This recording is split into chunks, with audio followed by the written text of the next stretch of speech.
despite the increasing spirit of secularism and the obvious pluralism that are now part of the social order. However, I need to say to the church that this is a task that must be undertaken with humility and courage, and various possibilities suggest themselves.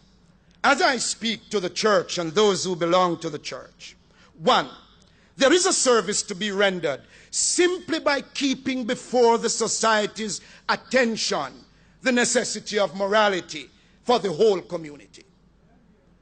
Two, there is need for a serious attempt to be made to define moral issues and their implications without oversimplification or any claim to have exclusive rights to the correct answers and to absolute wisdom. Three, there is a place for commitment to ideals that transcend political party strategy or sectoral self-interest. Four, there is need for the teaching and practical embodiment of such ideals and values while recognizing the imperfection that constantly threatens them.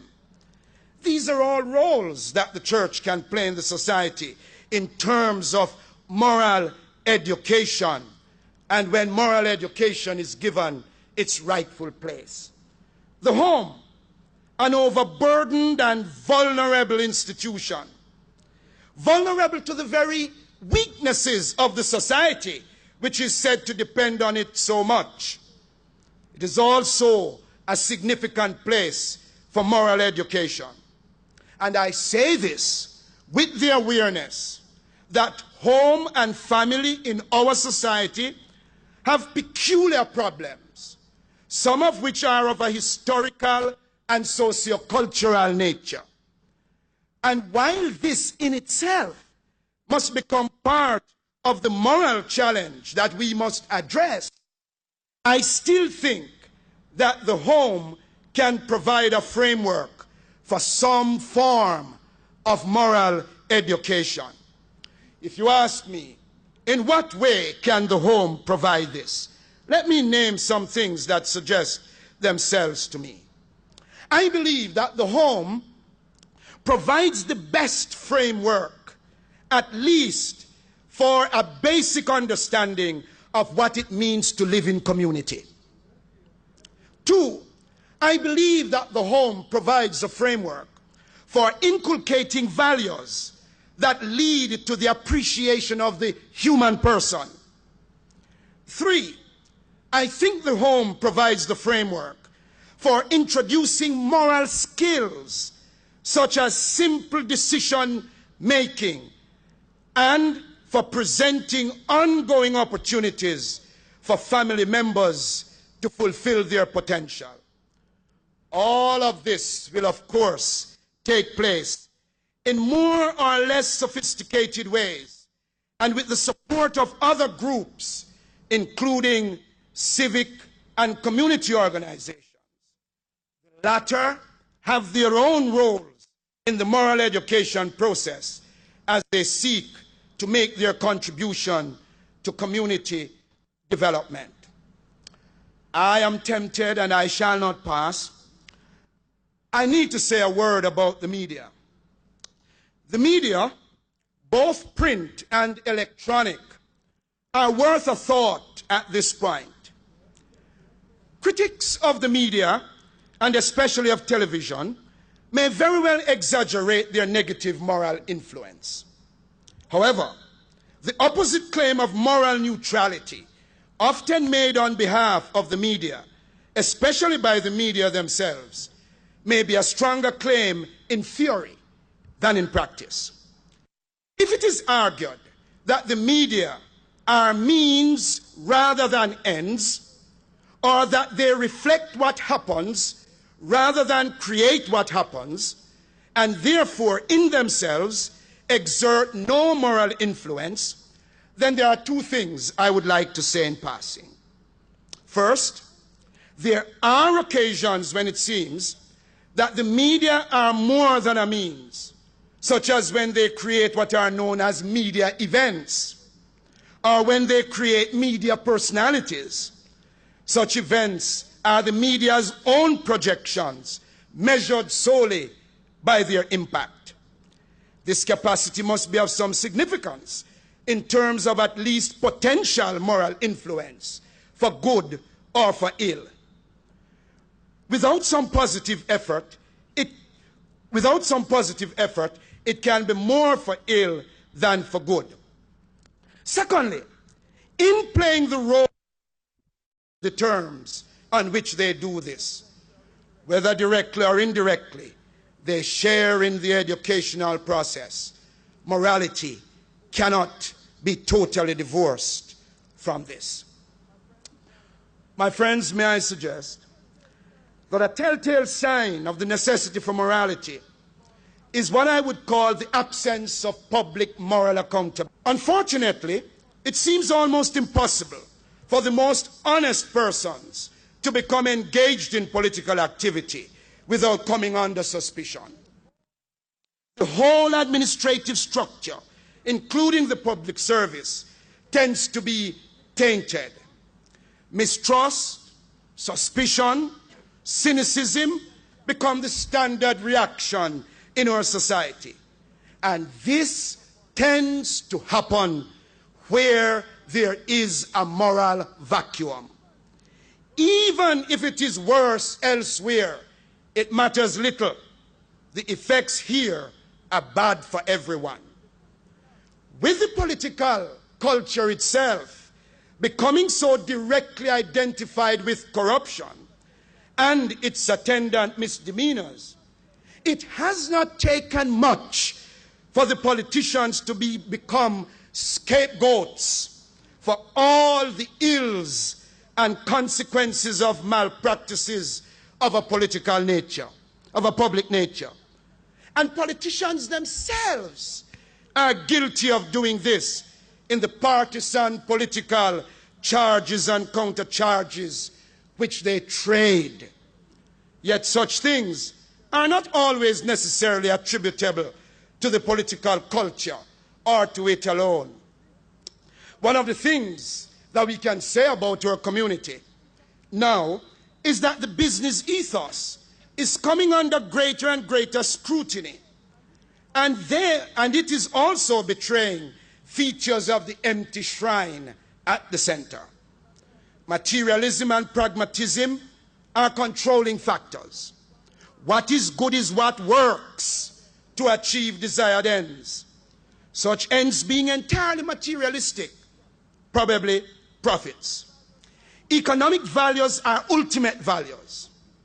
Whatever vision of possibility there is of making more, this vision of possibility is turned into a law of necessity. The market then becomes the model for the total society, rather than just being an aspect of the society. And this model is basically one of possessive individualism without the constraint of moral values, ensuring a responsibility toward the common good. My friends, I am no expert in this area, but I would suggest that if the market becomes the model for the total society, then soon, if not already, human persons will simply become cogs in the economic machine. Then family life is going to be put under further stress because of the aggressive rat race. Then national interest is going to be sacrificed even more for individual self-interest. And then our environment is going to be degraded even more. These are some of the dangers if the market becomes the model for the total society rather than being an aspect of it. I just would like to make mention of one more thing that I think is a telltale sign of the necessity of morality. It is what I call our increasing dependence on legislation. Where there is no moral consensus, we become more and more dependent on laws. On the one hand, there are complaints or warnings about our becoming an over-legislated society, while on the other hand, there are more and more calls for laws to be enacted, and there are promises of more laws to deal with all sorts and conditions of things. Clearly, with the absence of moral consensus and basic common vision, there has got to be more and more dependence on law to regulate behavior so as to ensure an ordered life and protection of individual rights, even at a minimum level. I think that so often we hear complaints about bureaucracy, and we hear complaints about red tape, and I think that these are powerful complaints, and they are probably reasonable complaints. But too often what constitutes the red tape is a plugging of holes that stand to be exploited. And very often holes have to be plugged right, left, and center because there is the absence of that moral consciousness. Unity needs morality. If there is one thing I would like to say here this evening, and if it is the one thing I would like you to ponder, is that in the end, community is itself a moral category. The fact of community is itself a moral category. It therefore becomes important that any true community must have a horizon of meaning that will unite basic human needs, interests, and purposes with certain moral values and standards in the shaping of social policy and the structuring of the community itself. This is a necessary achievement and maintenance of a genuine sense of social well-being. It is also necessary for a unifying vision by the community that is going to afford the best opportunity and create the most significant possibilities for all its members. I would like to suggest then, remembering Theodore Roszak in his book, The Counterculture, who talks about problems now seen purely as technical problems. And because all our problems now are seen as technical problems, then we only need the experts, we only need the consultants, we only need the managers. In this, the policymakers, the technocrats, the service sector, the community of business and commerce can be morally neutral. And they can do so, in a sense, where their public commitment can be values neutral also, if our problems are just technical problems.